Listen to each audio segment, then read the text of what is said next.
Hey, accidents happen. But if you're in a movie, sometimes accidents can turn out to be amazing. In fact, some of the most memorable moments in cinema were actually the result of mistakes that the filmmakers decided were too good to leave out of the finished movie.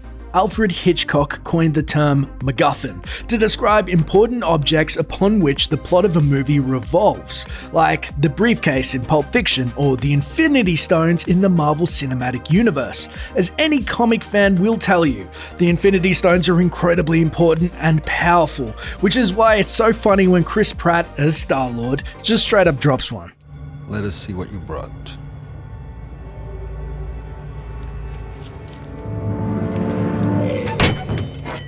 It looks totally scripted, but according to the DVD commentary, that was an actual moment of clumsiness from Pratt. But the moment works, so director James Gunn left it in.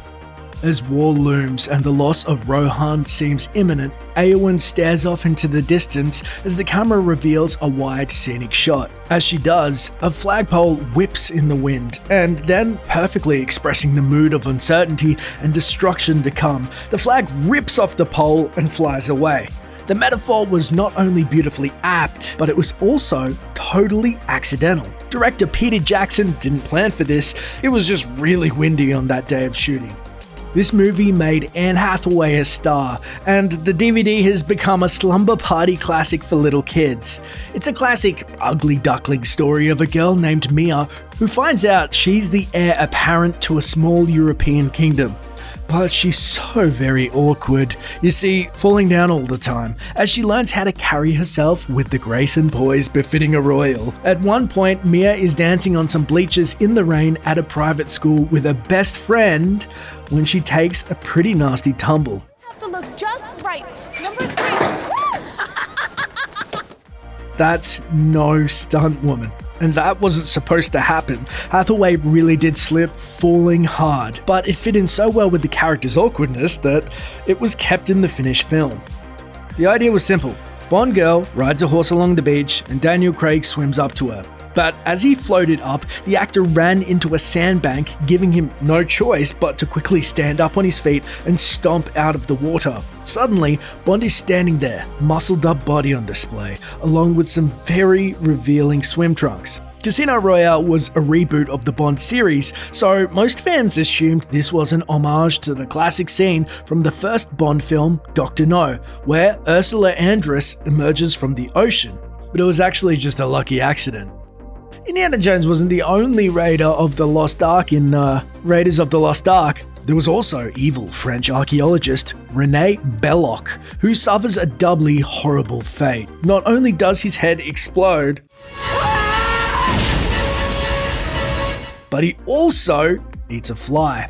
Well, okay, not exactly. During a close-up of actor Paul Freeman, a fly appears to crawl right down Belloc's throat.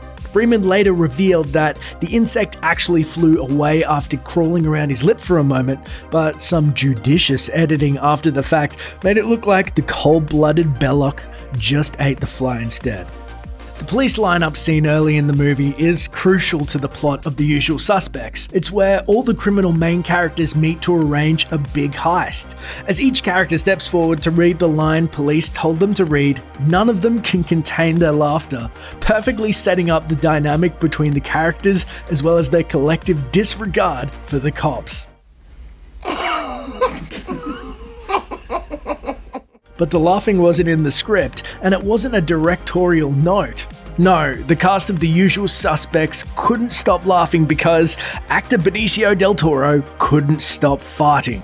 Co-star Kevin Pollak says he farted on like 12 takes in a row. Director Bryan Singer got so mad with the cast's inability to focus that he yelled at them, which probably only made them laugh harder. Speaking of farts, Rain Man is that rare film that won the Oscar for Best Picture and also included one of the most memorable fart scenes in movie history. Brothers Raymond and Charlie are in a phone booth together and Raymond passes gas. Uh-oh, fart. Yeah, Charlie Babbitt, I'll hold. Fart. Did you fart, Ray? Fart. How can you stand that? I don't mind. That was real and accidental. Stars Dustin Hoffman and Tom Cruise both managed to stay completely in character, setting up a classic moment in cinematic fart history. One of Django's chief aims in this 2012 Western is to free his wife from the clutches of terrifyingly crazed slave owner Calvin Candy. The meeting between Jamie Foxx's Django and Leonardo DiCaprio's Calvin is extremely tense, and for dramatic effect, DiCaprio slams his hand on a table and right onto a glass. Hey, lay your palms flat on that tabletop! If you lift those palms off that turtle shell tabletop, Mr. Pooch is gonna let loose with both barrels that sawed off. DiCaprio didn't stop at all during the take, even though he just seriously lacerated his hand, nonchalantly picking out the pieces of glass and even lighting a cigarette. Daryl Hannah took home a souvenir from the set of Blade Runner in the form of a scar on her arm, and the take in which she injured it making its way into the movie. While playing a replicant named Pris, Hannah ran from William Sanderson's genetic designer J.F. Sebastian and slipped onto the wet pavement.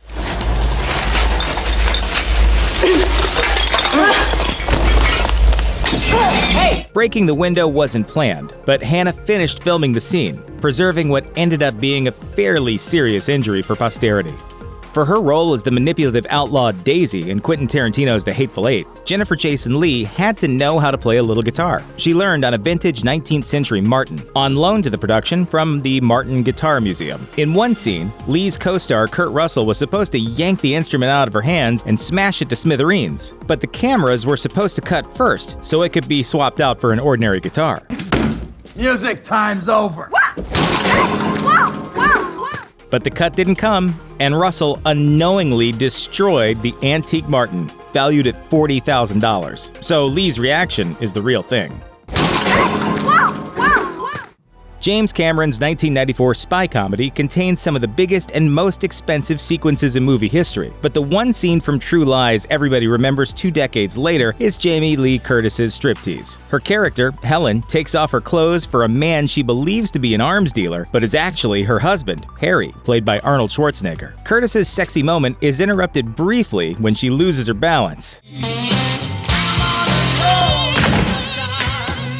It's a perfect pratfall with impeccable comic timing, but it wasn't in Cameron's script. Curtis didn't want to do the scene the way it was scripted, which called for her to get completely naked and filmed in silhouette. Cameron agreed to her changes, and they worked out the choreography without Schwarzenegger's knowledge. So that's a genuine reaction from Schwarzenegger, who thought the fall would ultimately just end up as a blooper.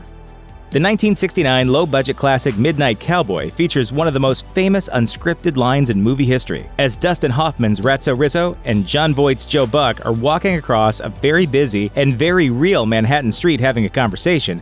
A cab nearly hits Hoffman.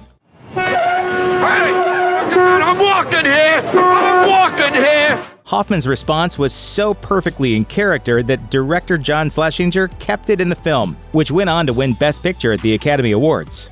It's a scene originally meant to serve as just a transition, allowing Woody Allen's proud New Yorker character Alvy and his girlfriend Annie to mention they're taking a trip to Los Angeles. But has become a classic bit of physical comedy, thanks to an unplanned moment. A stash of cocaine said to be worth $2,000 an ounce is passed around at a party, eventually arriving at Alvy. Really? And what is the kick of it, which I never... Allen says it was a complete unplanned accident, but test screen audiences laughed uproariously at it. So Allen, also the director of the movie, kept it in.